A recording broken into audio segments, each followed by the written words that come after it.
কয়দিন ধরে এখানে? 2 দিন ধরে আছি আমরা এখানে। আপনাদের দাবিটা কি ছিল? আমাদের দাবি আমাদেরকে দ্রুত চাকরিতে পুনর্বহাল করতে হবে এবং আমাদের 40তম এসআই ক্যাডেট যারা ভিতরে আছে সারদাতে প্রশিক্ষণরত তাদের সাথে আমাদের একসাথে পাসিং আউট করাতে হবে আর কি, এবং একসাথে আমাদের জয়েনিং দিতে হবে।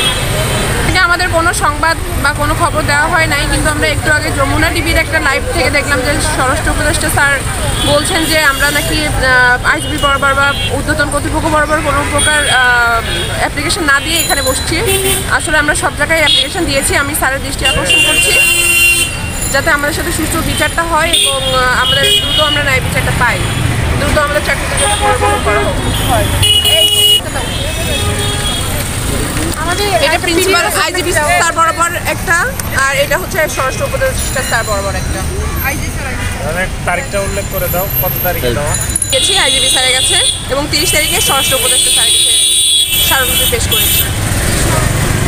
ও 29 নভেম্বর না, নভেম্বর না, অক্টোবর তো 29 অক্টোবর, আমাদের 21 অক্টোবর আমাদেরকে অব্যাহতি দেওয়া হয়েছে।